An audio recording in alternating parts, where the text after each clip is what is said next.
Hello guys, ICC fans. Here we are at the St. Louis Chess Club, and as the US Championship is going on, I would like to share with you guys one of the games that I played at the recent Hawaii Chess Festival against the Women World Champion Hu Yifan. So, in order to introduce the topic, this is going to be the double bishop sacrifice, just to give you guys an idea. And we're going to start out with a famous game played between Lasker and Bauer. So a lot of you guys who are great with classics are familiar with that sacrifice. Now, let's start out to kind of get it refreshed in our minds and prepare to find the solution that actually took place in my game against Hu Yifan. So this is the situation that occurred 126 years ago, where Lasker faced Bauer. Lasker was playing with white pieces, and Bauer was playing with black pieces. White then went ahead and attacked with the knight, pushing it forward, targeting black's king side. And as black captured the knight, ready for white to recapture and maybe block using his f-pawn, let's say, or actually g6 leads to critical advantage for white almost right away with the possibility of sacrifices coming.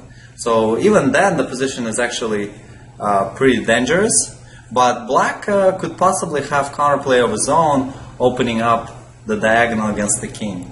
But that's a whole nother story, where here actually in this game, as white played knight h5 and black captured the knight, white decided to go for the courageous attempt of sacrificing two bishops in a row.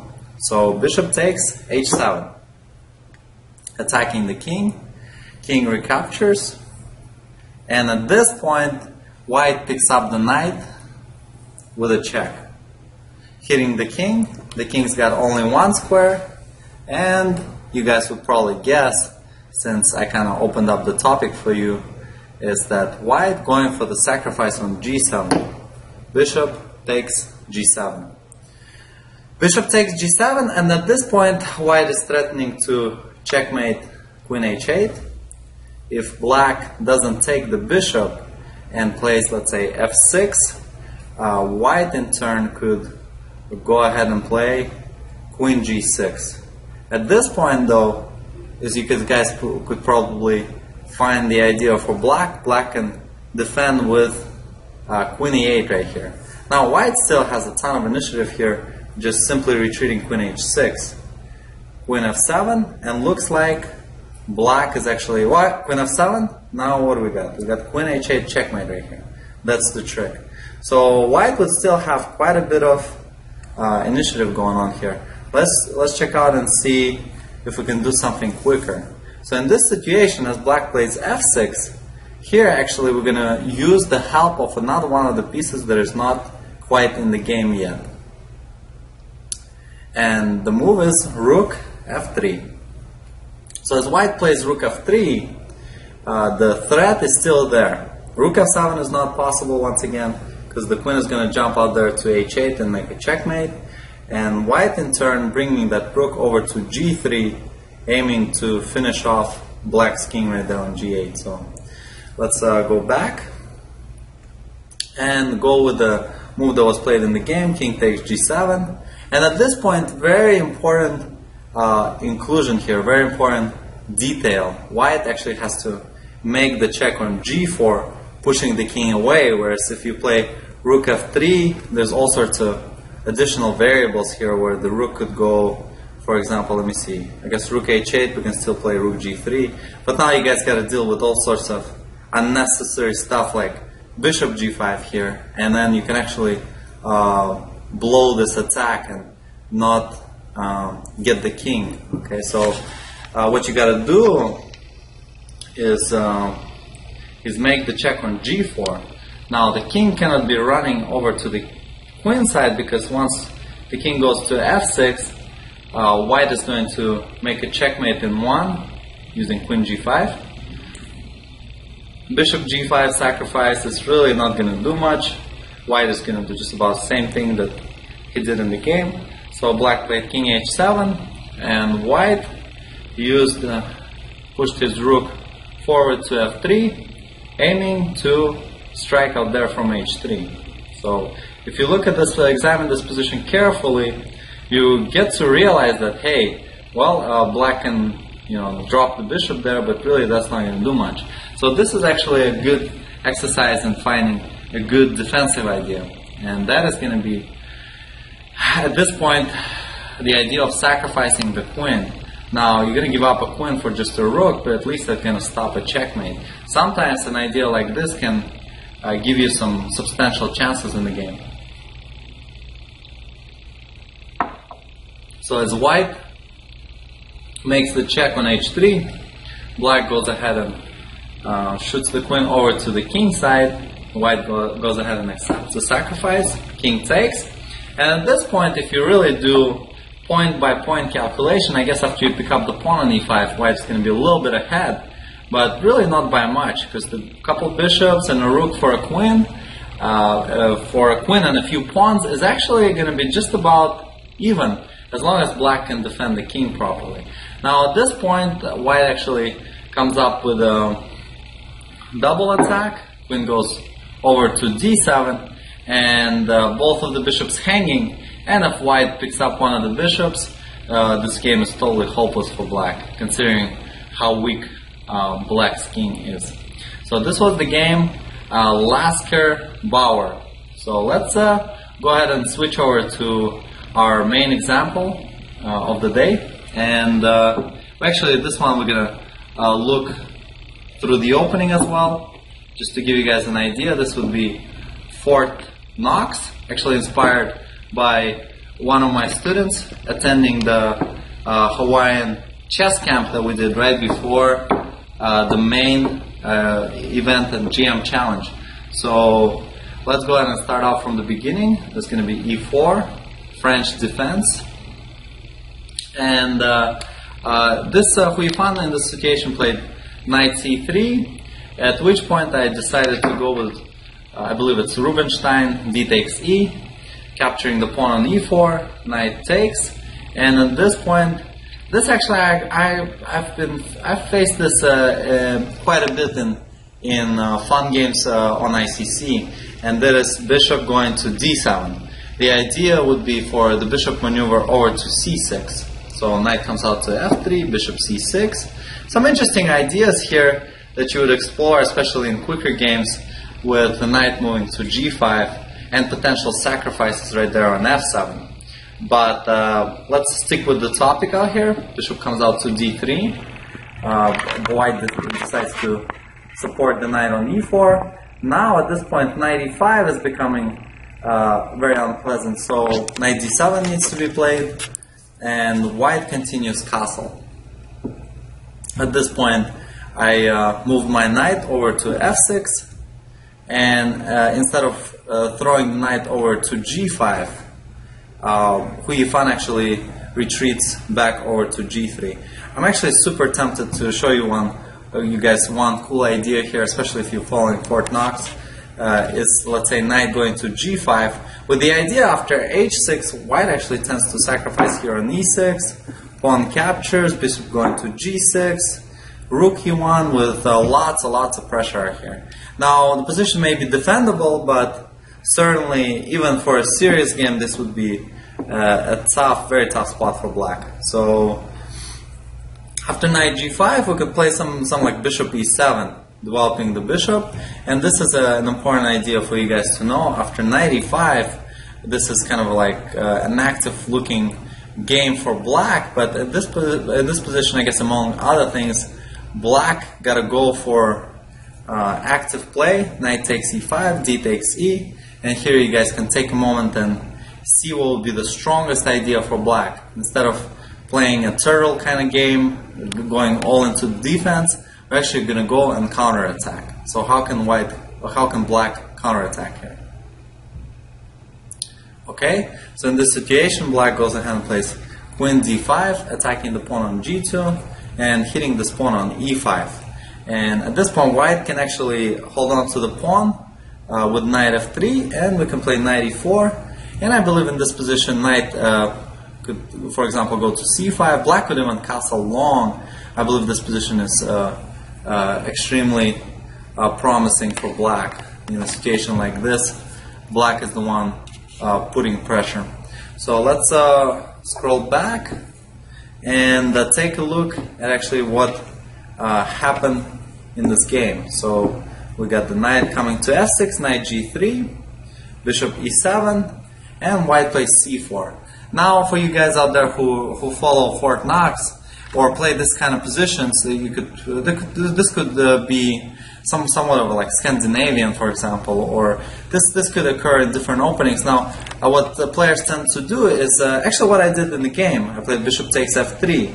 I feel like white is gaining space, and black actually has to do something about it. Now, in this situation, what black tends to do is play something like c6.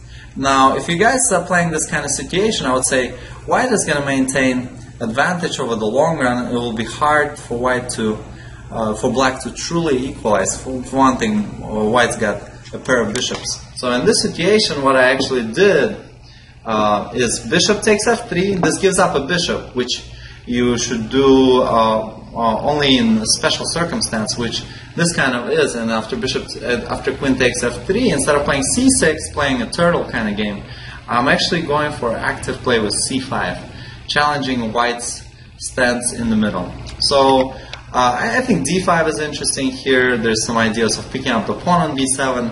I feel like that was certainly possible in the game. So white played bishop e3, solidifying the center. I decided to castle before something bad happens. The main idea is that whenever white plays d5, I can go ahead and jump over to e5, attacking white's queen on f3 and the bishop on d3. And I feel like this is going to be winning a pawn right here, right? So white just went ahead and played solid, rook fd1. At this point, I realized that I have to capture on d4. Once again, this is 20-minute game. Each one of the opponents had 20 minutes. And, you know, at this point, actually, Hu Yifan was getting a little ahead on time. I go ahead and push the pawn over to a5. Oh, actually, rook a d8 in this position. First, centralizing the rook, putting a little pressure, potentially trying something like knight e5. At this point, knight e5, I guess queen would be coming to f4. But white actually plays bishop b1 to retreat the bishop, just to make sure that doesn't happen. And then I play a5 here. So I think this is kind of a courageous move here, because a lot of times the b4 is going to be happening, and it's going to be a little annoying for black. So, kind of like the minority attack.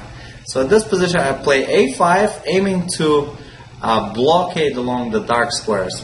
White has a pretty strong-looking position, but decides to play a wise-looking move, h3, just kind of solidifying. I played bishop c5. Now, for a lot of you guys, this will be a super common idea to go and to understand.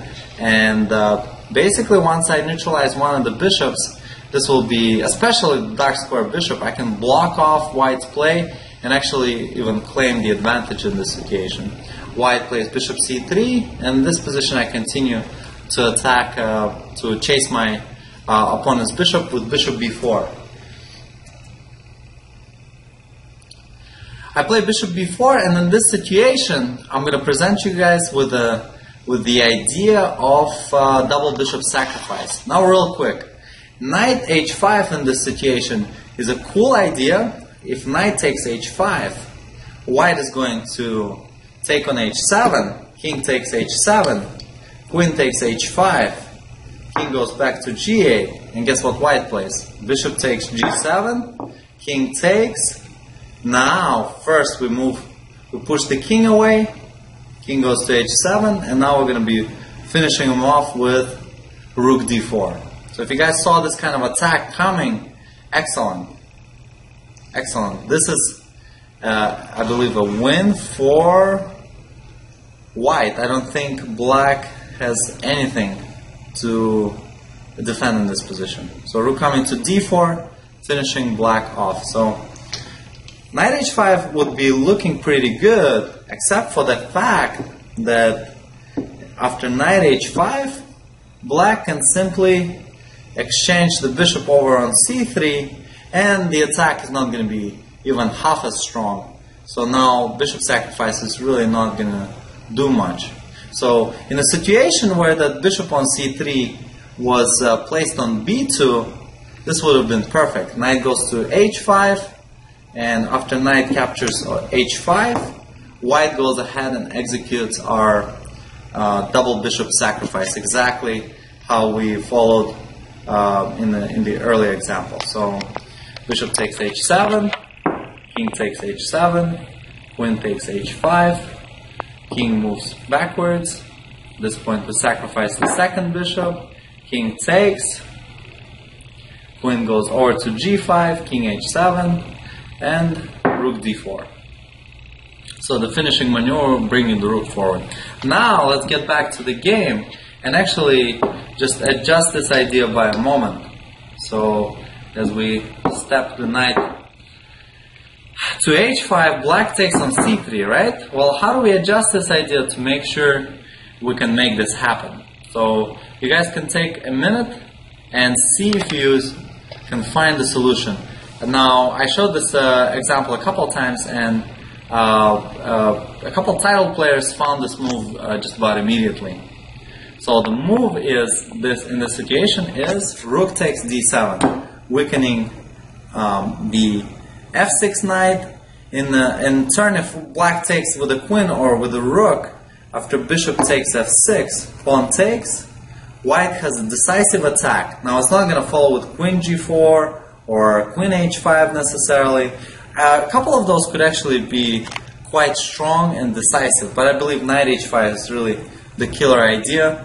The combination of threats of queen g4 coming to g7, knight takes f6 is just really decisive here. Similarly, if rook takes d7, black is really in trouble. For example, bishop e7, queen just comes in through g4 and checkmates black's king. Now let's follow up with our sacrifice idea. So we're going to move back to g3, and in this situation, rook takes d7, right? And to my surprise, actually, as I was playing this game, by the way, Huyufan didn't go for this, and I thought she just didn't quite find it, didn't realize that was a great continuation for her. Now, after knight takes d7, let's go with our double bishop sacrifice and see how it works. So bishop takes h7, king takes h7. Now, white really got to go for this to make things happen. So queen h5, check, king moves back. Now we're going to throw that bishop in there. Bishop takes g7, king takes on g7. We're going to make that check on g5, king goes to h7, and we don't have the rook d4 move here in this situation for white. Okay, so if we don't have rook d4 or rook e4, if we don't have that rook lift, white cannot finish black off in this position. The best white's got is the perpetual. Looks like maybe we can play the knight to h5 and threaten the checkmate, but here really black's got multiple defenses. Queen e5, rook g8. This is really white just giving up way too much and is going to risk basically losing in this position. So the best white's got after the sacrifice is just the perpetual check. So an interesting idea, but doesn't quite work here. So I guess you guys are interested to see how the game continued, because I think this game was played both excellent on the part of attacking ideas and the defensive part. So let's go ahead and continue with b3. That's what Huyufan played in the game. I went ahead and took on c3. We'll just kind of scroll through it so you guys can see how the game was played. An excellent game with a lot of interesting technical details and certainly excellent counterplay. So by me. So a3. I decided to trade the rooks here and brought the other rook over. At this point, I'm taking over the initiative.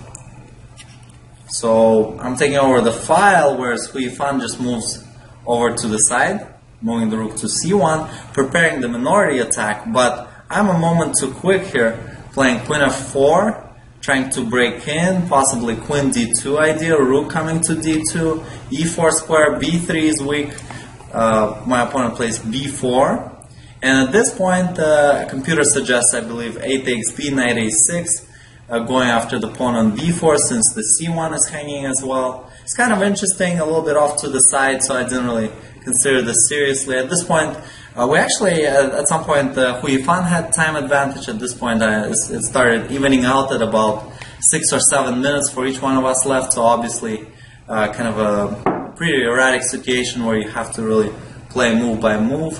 So I attacked the rook. Obviously, the queen cannot capture it because the c1 is hanging. Rook e1. I played a4, supporting my knight on b3. She played bishop c2.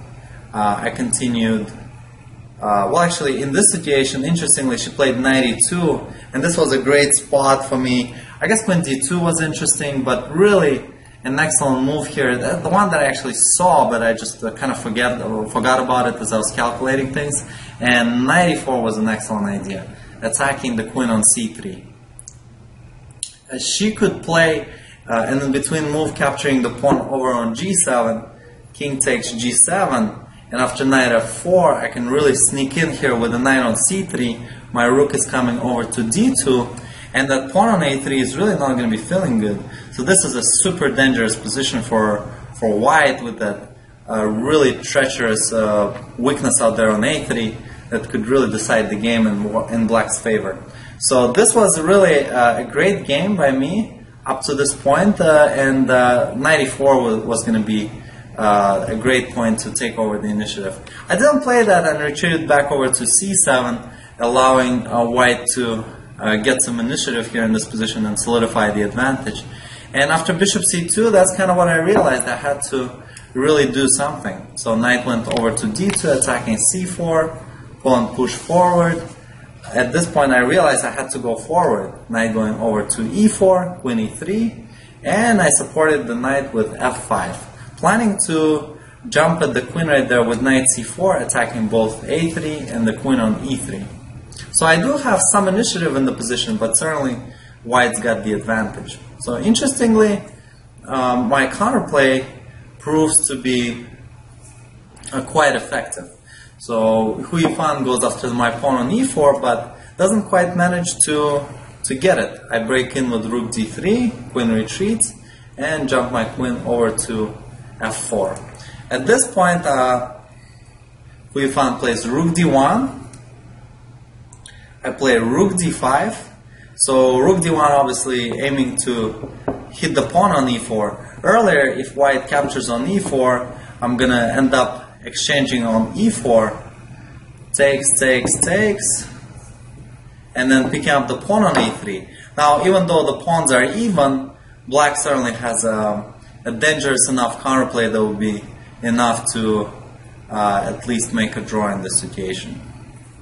So she didn't like that idea. Now, as you could tell, white actually had a few spots where she could have claimed the draw, but or at least solidified her situation to, in a way, or simplified the position to make a draw. But really, she was looking for something better, and she didn't really quite find it, and eventually got in trouble. So rook d1, creating a pin. Rook d5, very strong idea, keeping the rook protected against the pin. King h1, h6, very good move, creating space for the king. So rook e1, rook going back, my rook coming back to d3, b5. At this point, she decided to go and create some counterplay. I believe at this point I'm picking up the pawn, so obviously I'm feeling good. Even though her pawns are pushing forward, I believe I could stop them. And I think I started accumulating some time advantage as well. So c6, pawn takes, and I'm easily stopping that with rook c3. Rook d1, attacking my knight. At this point, instead of giving up the initiative, getting my knight away from the attack, I actually push forward with e3, connecting, defending my knight on d2, attacking the pawn on f2. F takes e, pick up the knight on g3. She gets to pick up my knight on d2. However, in this situation, I am getting an extra pawn here, picking up the pawn on c6, and I got a very dangerous pawn on there, pushing forward on a4 to a3. Queen d3, I retreat my queen back to c7, queen e4, a3. So really queen e4 was a big mistake right there that really allows me to push forward. So queen a4, trying to stop the pawn, but here I got rook c1, breaking in.